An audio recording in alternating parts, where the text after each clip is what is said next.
Welcome to Clear Eyes, Full Hearts, a podcast presentation of Black Barrel Media and Ritual Productions. This is an episode-by-episode look at the award-winning TV show Friday Night Lights, created by Peter Berg. I'm Stacey Orstano. I played Mindy Colette Riggins. And I'm Derek Phillips, and I played Billy Riggins. Our assumption is that you, our listeners, have already watched the show. But if you haven't already, go watch Friday Night Lights, which is currently streaming on Netflix and Peacock TV, because there will be spoilers in our podcast. If you want to support our show, subscribe for free to our YouTube channel where you can access exclusive content. We have a YouTube handle that makes it easy to find us. That's youtube.com/@ClearEyesFullHearts. Also, we are continuing to release new episodes of the podcast every other week. That's right, so join us as we recap all your favorite episodes, chat with amazing guests, and answer your questions. Email us anything you want to know at cleareyesfullheartspod@gmail.com. Today, Season 5, Episode 3, The Right Hand of the Father. It was written by Patrick Massett and directed by David Boyd. Our synopsis from NBC reads, Coach Taylor struggles to impose discipline, and Vince doesn't want his newly paroled father attending a game.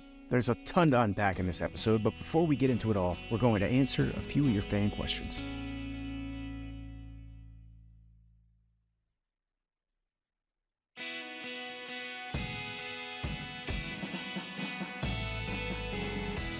Okay, our first question comes from Evan W., who asks, do you still keep in contact with Kyle Chandler? What was he like off camera? Kyle who? Oh, I see what you did there. Oh, I'm just kidding. I love Kyle Chandler. Yeah, I haven't seen Kyle in probably about a year and a half. But yeah, I mean, we keep in contact. Kyle was just a fun guy off camera. I remember one time in particular, we were shooting a couple of scenes, and Kyle said, hey, man, I got a hall pass tonight. The wife is in town, but I think I might be free. Do you want to go out and grab a couple drinks? And we had way too many drinks. I had way too many drinks personally. And I just remember being stuck in the back of a rickshaw on the way home. He took a picture of me. So I got pedaled off to my hotel that night. But yeah, Kyle's a good dude. Anything that you guys think he would be off camera is exactly what he is. I remember being out with Kyle, and the one thing that I take away, and the one thing that I've told everybody that I've worked with on this show, is a younger guy in this business who one day wants to get married and one day wants to settle down and maybe have kids and a family. He was what I looked up to. Yeah. Like, okay, if this guy can make it work, I can make this work, And obviously, guys, Kyle's a really, really good-looking guy, and there were times where we'd be out and girls would come running over, and, I remember thinking, I don't think I could handle that. I don't know if I could handle being faithful and all that. But it was like, this guy, he's the real deal. He's a legit good guy. Such a good husband, such a good dad. Has two girls. Jeez. We've talked about this a lot of times on the show about how it trickles down, the fish stinks from the head down. And number one on the call sheet and blah, blah, blah, blah, blah. And Kyle was the leader of our show in a lot of respects. And I looked up to him as a leader, father, and as a husband, and as an actor, and just as a way to carry yourself on a set. He's a dignified, good guy. Yeah. And also fell in love with Texas, moved his family out there while we were filming, and then became a volunteer fireman in his city, and also has the cutest little Jack Russell Terrier. And it's like, we get it. You're adorable. Calm down. It's one of those things where art kind of imitates life. He's a lot like Coach Taylor in that respect. He really is. Just a good, solid guy. Except he's funnier and a little more sarcastic, which I love. And a little bit more goofy, I think, in real life than goofy. Coach Taylor is. But yeah. He's heaven. And yes, we still keep in touch. He would come back out to LA occasionally, and I remember he called me one time and he's like, hey man, you want to go to a Dodger game? And I'm like, this is going to be awesome. If I'm going to a Dodger game with Kyle, we're going to have amazing seats. And we get to the stadium. I'm like, where are we sitting? He's like, oh no, we're buying tickets. And so we sat in the nosebleeds together at Dodger Stadium. And I was thinking, he's just a regular guy. He's just a normal guy. Literally just a normal guy. He's like, Stacey, I'm just Kyle from Georgia. I used to shovel dog poop off the ground. Except he said a different word for poop. I couldn't say it.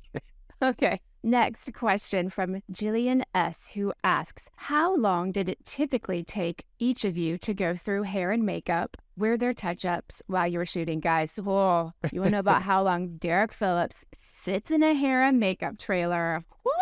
I may have sat in there longer than I was actually getting my hair or makeup done. That's what I was going to say. We just sit and talk. But, generally for me, it was 10 minutes. And speaking of Kyle Chandler, once again, Kyle would come in, grab some, dippity-doo, throw it in his hair, and then leave. Mess his hair up a little bit and leave. Yeah, I don't think he ever sat down. I don't think he ever had makeup on this show. He didn't. There was no concealer or no powder. He didn't do any of it. He didn't want it. That's just how ridiculously good-looking he is. And for guys, it's pretty simple on most television shows. I mean, I would go in, they'll put like a little base on your face just to take down any redness A or little whatever. concealer under those dark eye circles. Yeah, maybe put some stuff under your eyes, cover up some blemishes or whatever, and then put some powder on there just so when you're out in the sun or wherever you are that you're not glistening and shining. I have sensitive skin, so I had to put sunscreen on when we were shooting outside. I was in there a little bit longer, but honestly, I stayed. Guys, my favorite place on set is the hair and makeup trailer. It's where you get all the best gossip. You get all the good gossip, plus it's air conditioned. It's air conditioned. There's music and people sing and laugh. And like, that's kind of where everybody ends up gravitating to hang out on a good set. I will say that it does kind of suck for women as opposed to men when it comes to hair and makeup, because in general, women do have to be in there longer than the men do. Like if my call time was 6:30 a.m., Stacey's was going to be 5:30. Yeah, and we were shooting the same scene.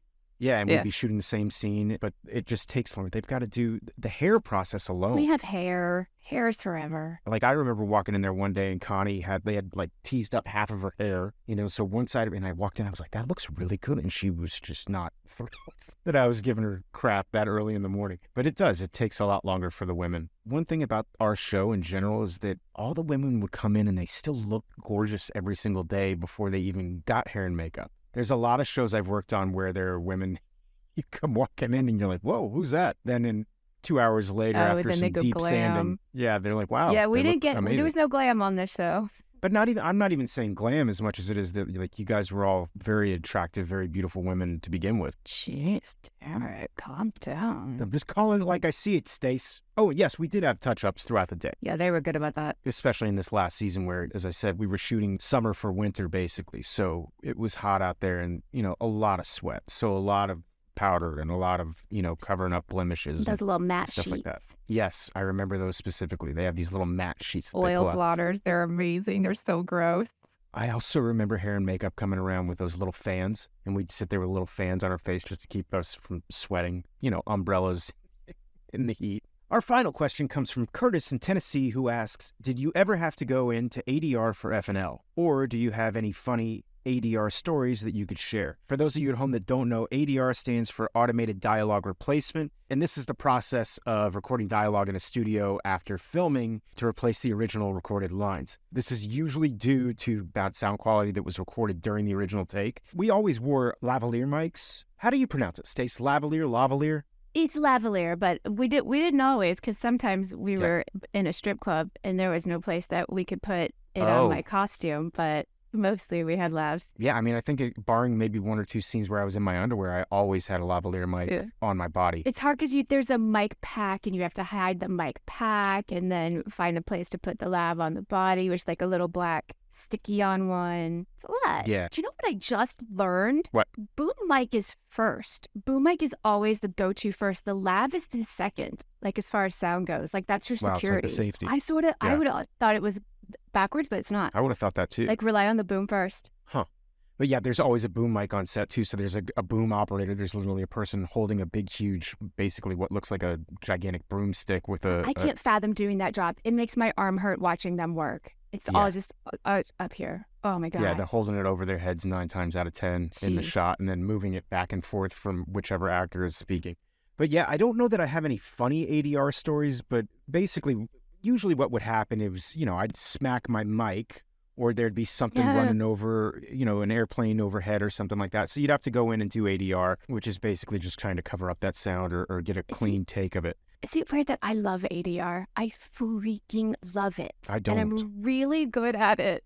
I think I'm decent at it, but I don't love it. I mean, it's tough to match the emotion that you had on the day. But Yeah. what do you love about it? I'm just really, really good at it. And there's something about, I don't know. I used to do Foley work. Guys, Foley work is any sounds that they add into after the movie. So when I was in New York, they would hire dancers and we would go in and essentially we would match footsteps that were on screen. So like we would walk in heels on leaves and match the footprints of the people walking on the scene or in rain, splashing through puddles or whatever. And it was just so fun just rhythmically to have to match.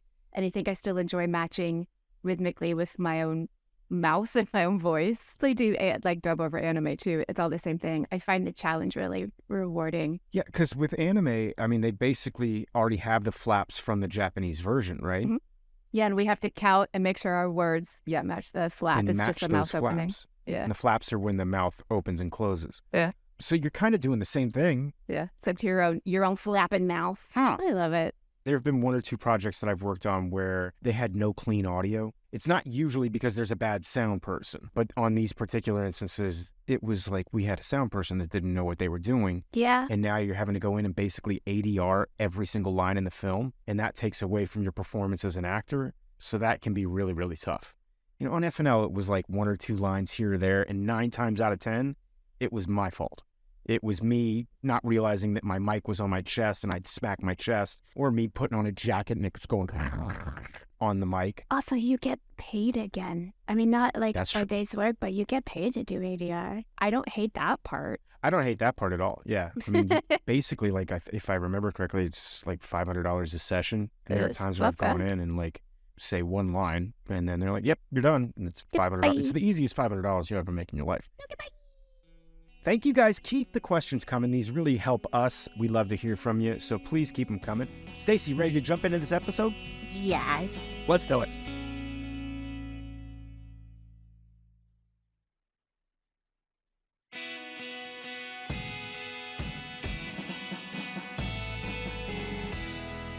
Okay, buddies. We saw the outside of Buddies, and I was like, wait, what? But as soon as we got inside, I was like, oh, I know that place. I spend a lot of time there. It felt very familiar. Yeah, Buddy's Bar is definitely hopping right now. It is packed. And for those of you at home going, why does this guy singing look so familiar? Well, that's Grammy-winning blues singer Gary Clark Jr. Only the best musicians perform at Buddy's. Buddy's like the CBGBs of Dillon, Texas. He's the troubadour, the whiskey a-go-go. God, we had some good musicians on that show. We really did have some good musicians. Those days were always fun, too, when we were shooting at Buddy's Bar. Oh, yeah, because they, like, really played for us. They really played, but then on top of it, like, probably 90% of our cast was there. So it was a chance for me to hang out with people that I never really got to hang out with on a regular basis. Yeah, like, I didn't do scenes with Michael B., but we got to hang out when we were at Buddy's. Yeah. It was fun. Those days were super fun. Everybody gets together at Buddy's Bar. Okay, Vince's dad is here. I can't figure out in Vince if this is good or bad or if he doesn't know yet. And I just want to like make sure my expectations aren't too much because I need good things. I think it's mixed, to be honest. Yeah. You can kind of tell by Vince's reaction that this is not a good thing. It's fairly ominous. But Mom seems happy, so that makes me happy. I'm conflicted, and I'm along for the ride, and I need good things. It's two alphas in one place. You know, the young lion having to fight his father. He's been gone for a while, too, though, so that's so weird to have somebody in your space when they've been gone that long. He has been gone for a while, and we learned fairly quickly that Vince and his dad have a pretty checkered past. I mean, there's definitely some history between these two. There's some animosity. There's anger. It's going to get heavy. Oh, boy. I'll say that. It's going to get heavy. Okay. I'm not setting my expectations up too high. Guys, I'm just going to go ahead and give you a little bit of a warning. This episode made me very mad in places, and it starts with this video. The video itself makes me mad. I need someone to take the fall for this. It shouldn't be out there in the universe. I agree with you that the video shouldn't be out there in the universe. Yeah, 100%. I love in this scene that Coach says, we didn't do any of that crap when we were kids, and there's a look on both he and Tammy's face after he says it, and you know that they 100% did do crap like this when they were kids. The big difference here is that, and even for me too growing up, like we did stupid stuff growing up. I don't know that I ever did anything like this, but we did stupid stuff, and the big difference is that we didn't have an internet to post it on. We didn't have cell phones. There was literally no capturing of what we did. Unless you had like a disposable camera, but that wouldn't even show how bad it is. So yeah, we didn't have like video footage of the stuff. You know Mike Schrader. I have a good friend, Mike Schrader, who's also another local Dallas actor and a teacher. And Mike, when we were in college, we were in the same theater together at Baylor University. For like maybe 4 or 5 days, Mike walked around with a camcorder that he had. Yeah.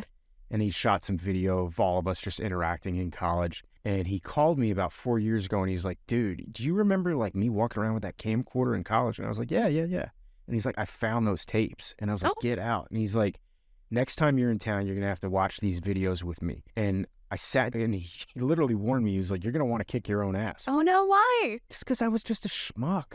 There was a level of confidence that I think I had at like 19 or 20 years old. I kind of walked around like, rooster feathers out, and it's just, I thought I was the cat's meow, so to speak, but I weighed like 130 pounds. I had zits everywhere. I was dating this girl who was gorgeous. I mean, a stunner. And she looked like a full adult woman, And I'm like, why is she with me? And then on top of it, I was like rude to her in one take that Mike had. And I'm watching this going, I am so glad that we didn't have the internet back then to share all this stuff, because it's a lifetime of embarrassment in 5 minutes of watching this video. But as Mike said, he's like, you're going to want to kick your own ass. And then I watched it and I'm like, yeah, I want to kick my own ass. But that guy's way younger and stronger and more virile. He would totally whip my ass even if he was lighter. It's kind of cool to have that to look back on, though. It is, but it also makes me very thankful that you could make mistakes as a kid and you could do stupid things and it didn't follow you for the rest of your life. You can't do that now, can you? No, not at all. There's just so much more responsibility on kids these days, which is what is taking me into my anger a little bit in this episode, because this is new for me. I am not on the Tammy train in this episode, and it starts here when she takes this 15 or 16, I'm assuming, this rally girl that was being passed around like a puppet in the video. And she says, you let that happen to you. You let those boys do that to you, which to me is victim shaming. We're shaming that girl for the actions of the boys around her. I was incredibly angry with the writing, and I was incredibly angry at Tammy. And in the moment I wrote this, I don't know where the story goes forward, but I hope there's some sort of conclusion to it. I get where you're coming from. I think, and I'm going to try and defend Tammy's actions here.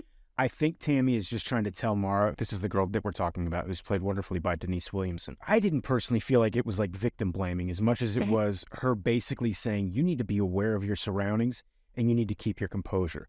She's not in trouble. Mara's not in trouble. She's not getting suspended from school or any of that stuff. And I think Tammy's just trying to protect her. I mean, I don't have a daughter, but I was watching this scene and thinking, if I had a daughter, obviously I'd be pissed off at every one of the boys in this scene and I'd want to skull crush them. You know what I mean? What they did is completely and totally wrong. But I would also have to be frank with my hypothetical daughter about the fact that, unfortunately, as a woman, you can't get that drunk in a public setting because men will take advantage of it. And I'm not blaming her for that, but I am saying you need to be aware of that, and you need to be aware of the fact that men are, by and large, a bunch of jerks in situations like that. I hear you. It was the words, you let those boys do that to you.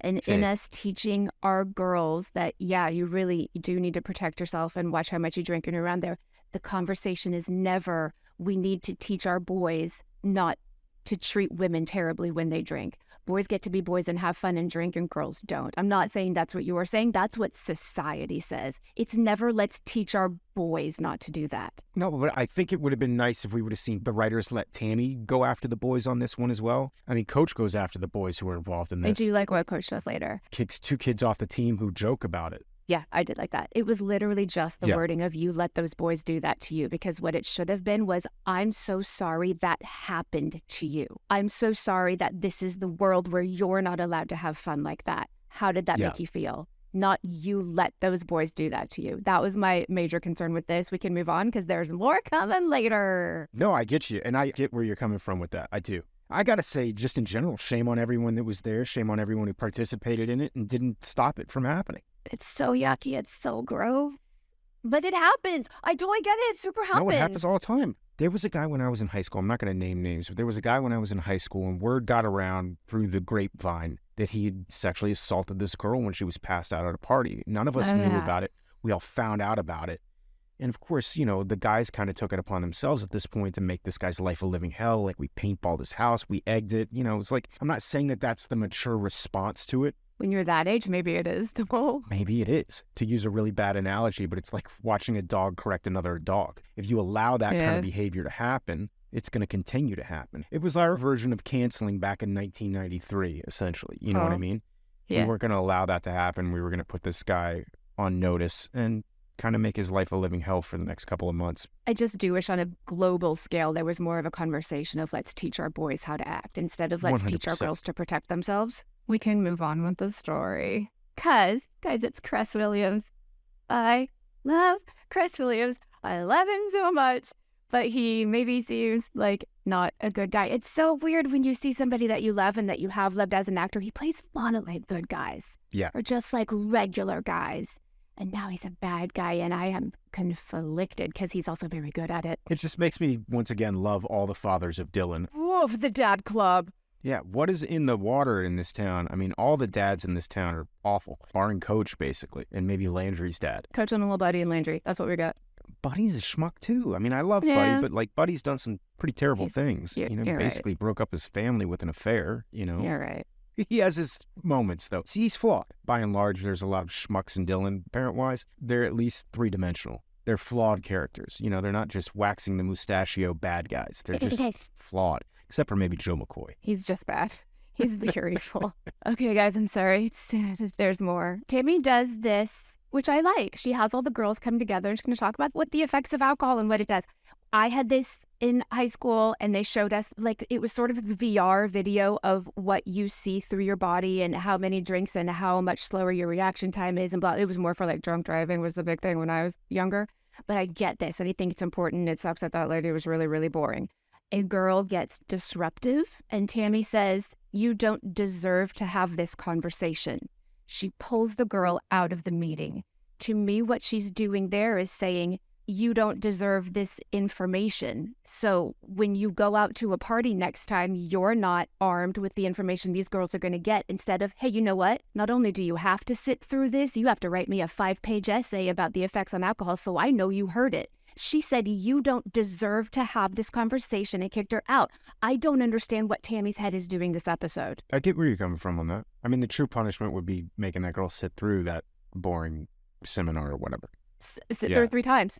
Sometimes you got to make a scene maybe to make these kids realize the severity of the situation. I'm on such a weird train where I always like, Tammy's always right. Tammy's always right. Guys, for me, Tammy is very wrong this episode. I mean, we kind of covered this already, but I had written down in my notes, are you upset that we aren't seeing Tammy come after the boys as hard as she's coming after the girls? Is that by and large what your problem is? In an overall arc, yes, but not in this scene. I like that this is just the girls having this conversation because I think it could be learning about the effects of it. And then they could also talk about, oh, this happened to me in a safer space. I like this girls. I don't like taking a girl out of what you're supposed to be teaching her to save herself.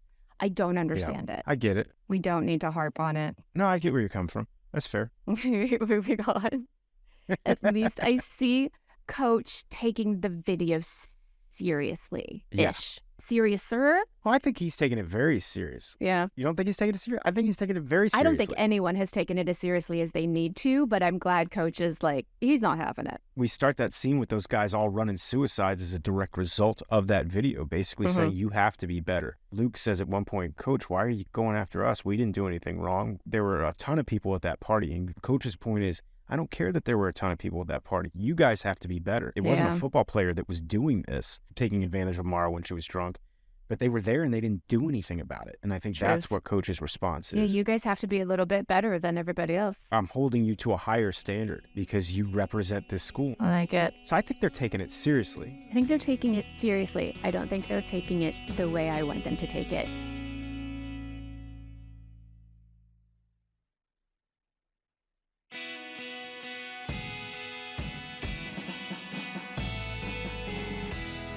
Julie is invited to a salon. It sounds incredibly fancy, but maybe not the greatest idea. She just got a C on a paper, and this guy is like, oh, instead of, taking that C, come to my fancy salon and talk smart stuff. I never got invited to a salon while I was in college. What the hell is a salon exactly? A salon. Like Dorothy Parker in the Round Table, or like the Algonquin Round Table, and it was just a bunch of really smart writers, and they would sit around and talk about really smart things. It's a salon. It's very fancy. It's where they took the smart kids. It's where the smart kids go. It's the smart kids table. Maybe that's why I was never invited to one. That's why you never went to a salon. Listen, I went to the University of Manchester, and even those smarty pants that I studied with would not talk like that at a party. I fully don't get that those students at that school were talking that way about literature, and it was just a little like, I'm taking issue with this episode, guys. I'm so sorry. I feel like I'm biting the hand that feeds me. I'll be better next episode. I will say, I never went to a salon, but I definitely went to numerous theater parties when I was in college, and there were definitely some pretentious douchebags at some of these parties that were over in the corner talking shop. According to the video, what may be you? Maybe I was the pretentious one. No, I doubt that highly. We did love to talk about theater, though. We love to talk about acting and plays and theater. Yeah, I mean, that seemed very real to me. I got to say that when I was in college, and I think some of this was partially because it was Baylor, and Baylor is a little bit more, conservative. We didn't really interact on a social level at all with our professors outside of class. Yeah, we did one fancy dinner with the dean because if we had won like an award. Yeah, we would do that. But then you didn't get to talk to him after that. No, I mean, there was never a situation where we were in a social setting having drinks of any kind No, with never. professors, like not at Baylor. But I know other colleges, like there are kids, especially, look, the theater department is very different than a lot of other departments. I mean, we were definitely very social with our professors. Yeah, that's true. And I got to know them all very well. And I'm still to this day, like good personal friends now at this point with at least two of the professors that I had in college. I literally talked to one of them the other day, a guy named Dr. Steve Peters, who directed me in multiple productions when I was in college. And, he would call me when I was living in New York and we go have dinner and drinks together. Like we did that after college, but we definitely didn't do that while I was in college. Like that seems extremely inappropriate. I think there was much more of a distinction at Baylor between professors and students. Grad students, teaching assistants. Yeah, it's different, a little right? bit different. Because we had grad students at Baylor too, and they gray lines were, there were a couple guys there that were in their 30s that were dating underclassmen, and that was a little weird, and I always found it a little gross. That's always like that with the TA. Yeah. But also I think this scene is for us to find out that TA has a wife. Yeah. And when we find out, I just know in my gut that Julie's going to do something really stupid. Oh, you know that. You're giving me this information, so I know something bad's going to happen. There's no other reason I need to know that guy has a wife. None of my business. I would like to ask, did you simultaneously in that locker room give an actor who probably didn't have a character name a name and shout out Chris Moreno? I did, actually. So, yeah, one of my best friends on the planet and one of my best friends since I was probably 14 years old is a guy named Chris Moreno. So there are a couple times on this show where I've said something about Moreno or... We talked about him last episode. Yeah, I literally call a guy Moreno in this scene. I love it. Just as a shout out to my buddy Chris. Also to make sure he was watching the show. If he didn't call me and be like, dude, the next day I'd be like, wow, okay, somebody's not watching my show. But also that actor can go on his IMDb credit and have a named character now because of you. Yeah, probably. I don't think he got any more money out of it. No, that's nice. But yeah, I would do that occasionally, and I'm sure the writers were not big fans of it. It stayed in. It can't be that bad. Yeah, I guess. This is my last Tammy talk. The talk now is, so she got caught making out or doing worse things in a closet. The talk that Tammy has now is, you're going to get a reputation. She's saying if you do this, people are going to call you a slut. Instead of what I would say is, hey, what's going on at home? Why are you acting this way? Why do you think this is the only attention you deserve from boys? Not, you're going to get called a slut. I am taking so much umbrage with the way Tammy has handled everything in this episode, and boy, am I probably going to get some hate mail for it. I hear where you're coming from. But also that boy doesn't get a talking to. Boy gets to walk away and nothing happens. It's fine.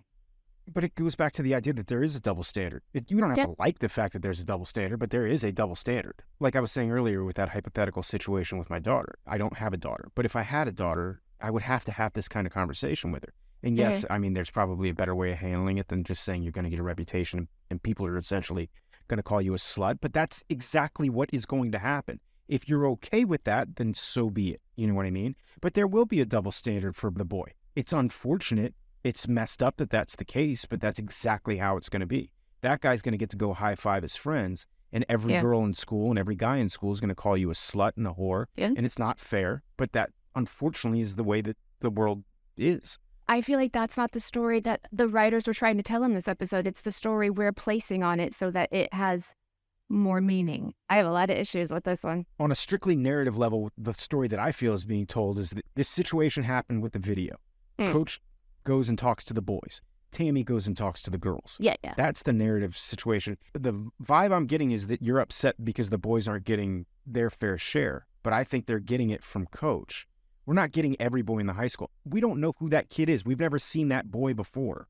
So there's no reason on a narrative level. It's not my issue. It was just this scene when I'm like, Tammy, also tell that boy not to do that in the closet before you tell the girl that she's going to be a slut. My umbrage with this episode is Tammy in every situation has said the wrong thing. It's not about the boys at all. It's about you let the boys do that to you. You don't deserve to have this conversation. Everyone's going to call you a slut. And never, hey, what's actually going on with you? Why are you doing this? I want to know how you feel. Gotcha. That's it. And then. All right.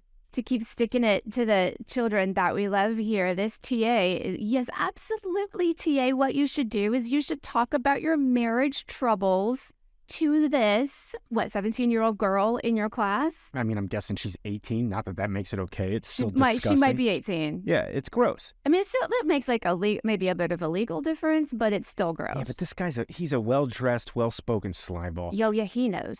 I don't think he knows. I think that even in the casting of it, they kind of tried to present him as this guy who's, kind of dreamy. And it's like, no, dude, I don't like him. I don't like him. You're married, buddy. You're an older man. Like, you have power over this girl. Yes, you're in a position of power over her. Dude? You graded her paper. Yeah, it's just shady. It's super shady. To tell her, this young girl, about your marriage trouble, and then I screamed, Julie, no, because I knew she was going to kiss his face.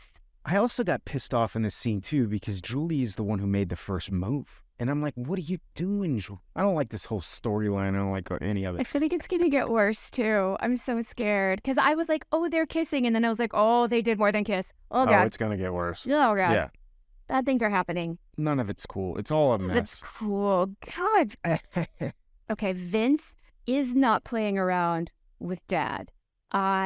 I'm still in that place of I don't know how to feel about this, but I feel like this story is going to somehow break my heart because I'm in that place again of I need Vince to have a win. Yeah, I don't want to spoil anything, but yes, aspects of this story are definitely going to break your heart. I mean, it's tough.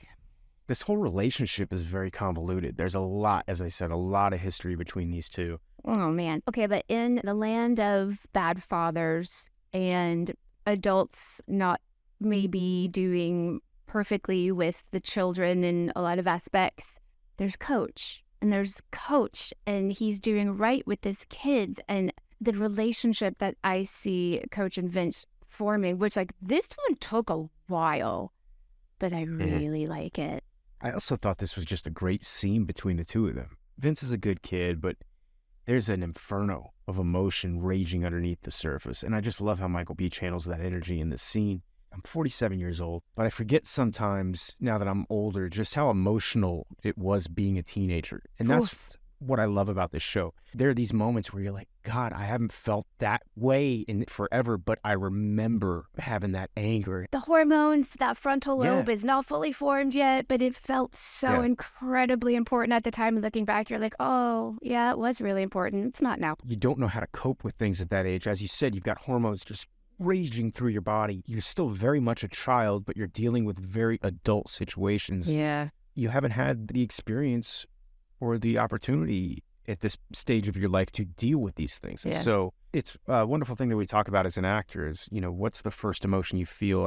I feel like the trap for a lot of actors is to just immediately go to anger or rage. And I think that's exactly what Vince is doing here, but it's perfect for Vince to do that. Oh, yeah, in this moment. He's hurt by what's happening with his father, and so he reacts with rage. But he can't name other feelings yet because he doesn't have the information. Exactly. And in real life, when you think about it, when you get angry, when you go punch a wall or whatever, what's the real emotion that you feel? It's not anger. The real emotion is probably somebody hurt you, you're sad because somebody did something that affected you. It's fear. There's all the reasons for doing it. Yeah. Therapy is fun. Anger's the easy emotion. Anger's the masking emotion for the things that are actually under it. Yeah. It's hard to name sometimes. Oof. I can't imagine a situation in my life now where I would react the way that Vince does, but I remember being that age and I remember reacting that way. Yeah. Where you got to punch something, you want to hit something, you want to throw something. Got to let it out. Yeah, really beautiful scene by the two of them. Just like you said, I'm really loving this relationship with him and Coach. They just have chemistry together too as actors. They do. It makes me really happy. Yeah. good actors, man. Just good actors. They're good actors. That's what we love about this show. It brought me back to my love for Friday Night Lights after I had a little escape off the freeway, and I'm back. I'm back, guys. I love my show. Me and Tammy just sitting in the stands, two coaches' wives, just doing what they do. I personally love, as an actor, that you got stuck in the stands now because Billy's on the team. Like, Billy's a coach, and now you, Stacey Oristano, have to come out every Friday night. You're not allowed to have Friday nights anymore. You have to be in the stands working with the rest of us, and that makes me happy. It starts this episode, and it never goes away. While shooting Friday nights was fun, it was also like, I'd like a Friday night again. Long. Yeah, it was long nights. A lot of stuff to cover. You guys were stuck on the field, man. Us in the stand, we got to go away and go to the Mexican restaurant, have a margarita, come back, sit in the stands. I'm not complaining. You got wrapped way earlier than I did. Hours. That was one thing that sucked. Like, I was excited to become a coach, and then we had to shoot all the football stuff. And I'm like, my days got way longer, and I didn't have any more lines. I was just there as basically a glorified background actor, but they had to have me there. I want to go back real quick to our Tammy discussion because I have one other thought here, and I just wanted to pick your brain on it. Yep. Do you think that maybe some of the frustration that you're feeling is also a fact that, and this is a good thing, I think, that the world has changed a lot since this show aired? I mean, we've had the whole entire Me Too movement.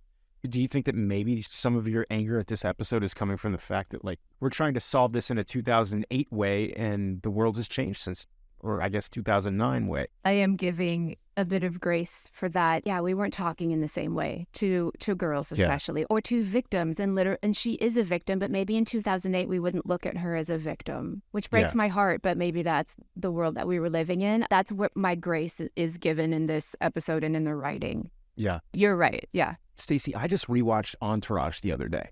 Oh, jeez. And I got to tell you, I mean, there are some cringe-worthy moments on that show where this was a hugely popular show. That is how different the world is from 2004, and even when the show ended around 2013 or something like that. The world is massively different. Even Steve Carell says that about The Office. Yeah. Like, you couldn't do The Office today the way that they did it back then because the world is different. So yeah, I'm looking at it with new eyes. Yeah. I feel like sometimes we get a little too sensitive about things, but by and large, there's been some massive good changes that are made. I mean, just the stuff that I think women had to deal with in life and on film sets and in general, Okay, that's interesting. I'm going to take that. I can look at this as the growth from then into now. Instead of being in a place of anger about it, look at how far we've come. I think that's a way better way to look at this whole episode. Yeah. I appreciate that. I was just legit wondering if that might be part of the reason, because I look at it and you're exactly right. When she's in that scene saying, basically blaming her for her actions, it's like, look, this person is a victim here. She may have done something stupid in getting drunk, but getting drunk doesn't mean that, you deserve that. People get to put their hands on you. Yeah. But maybe we can look at it as growth. Yeah, I think we have as a society changed a little bit when it comes to that there is a little bit more onus put on the men in the situation, the men who are doing the stuff that's wrong, It is happening. Slowly but surely. Anyway, sorry to jump on that, but I just wanted to you're right. Get your thoughts on it. I like looking at it as growth instead of just my umbrage. I also just like saying umbrage. I'm not going to lie. Because there are things in general, just on this show, I think there was an episode where one of the characters said retard. Yeah, it's just stuff like that you're like, you can't do that now. No, but when I was a kid, retard was what you called a kid who was mentally challenged, And it wasn't a derogatory thing, but over time it became a derogatory thing, and it became an expletive, essentially. And it wasn't when I was a child. It's just how you referred to somebody who had Down syndrome. Now when you hear it, it's like, oh, it's like nails on a chalkboard. Yeah, and I think it was Matt Saracen who said it in one of those episodes, and it was God, it was! Matt. Like, it That's wasn't right. even a bad guy that said it. And there's an innocence behind it because back then, even 13 years ago, I don't think it had the same kind of weight that it does now. Yeah. Or 14 years ago, whatever it was. Look at us growing and evolving as people. He's not growing and evolving. Stacey is the king of segues. This TA, just another adult treating young people badly, wanted to throw my remote at my brand new TV, but I did not. You and I can totally agree on this one. I have zero sympathy for this guy. What he did is completely and totally amoral. It's wrong. It's messed up. And on top of it, he's married. What are you doing? She's a child. I can't stand it. he's like, we shouldn't do this again, but I don't know, but I'm guessing they probably do it again. I don't remember if they do it again, to be honest with you, but I do know we get to meet his wife at one point. I'm ill prepared for that. So it's going to get ugly. It's Okay. going to get ugly. I like this scene with Vince and his dad. It's filled with pathos and levels of feelings and whatever, but also just, my God, Cress is a wonderful actor. He really is. I know I said it earlier, but I love how FNL creates these three-dimensional characters. I started this episode hating Ornette. I really did. But by the end, I'm feeling for this guy. Even though I know that he's going to be a massive hurdle for Vince, and I love Vince, I think Vince's dad truly wants to be back in his family's life. But just like so many other flawed characters on FNL, he winds up doing more harm than good. I think he cares. He cares about his son. I think he does. It's like Billy cares. Billy cares about Mindy. Billy wants to do right by Mindy, but Billy winds up doing illegal stuff to care about his way. You know, and so many of these characters are their own worst enemies. You're right there. That's just three-dimensional. They're fully fledged people. Yeah. So there's a part of me that I forgot that, like, I actually do care about Ornette. He's made a lot of mistakes. He's got a lot of change that he's going to have to make in his life. You know, I got to say, I started this episode hating Ornette, and by the end, I'm feeling for him. And that's one of the things that I think Friday Night Lights does so well. You've got all these characters that are extremely flawed, but they wind up doing more harm than good. They're kind of their own worst enemies. You want to root for him anyway. Yeah. I'm kind of amazed at the way that this episode started, that by the end, I'm actually rooting for Ornette and rooting for Vince in that relationship. Complicated. Yeah, very complicated. This was a complicated episode, Stacey. This was a complicated episode. You guys can write me emails and tell me thoughts. I actually am genuinely interested what you guys think too. Fascinating to watch how maybe the world has changed over the last 15 years. I'm constantly fascinated by that. You know, there's some things that are 100% right on the money with Friday Night Lights, and then there are times where things happen, and as we said, there's stuff that you watch and you're like, that doesn't necessarily ring true today. Hopefully that's how you grow as a society and change as a society. We hope so, but that is it for Season 5, Episode 3. Join us next time for Season 5, Episode 4, entitled Keep Looking, but until then, clear eyes. Full hearts. Can't lose.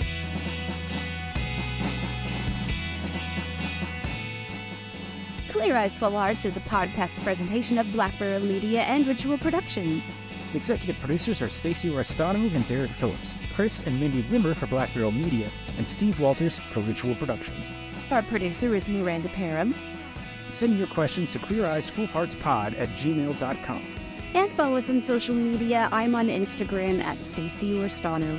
And I'm also on Instagram at _Derek Phillips. Check us out on YouTube and blackbarrelmedia.com. Thanks so much for listening, and we'll see you next time.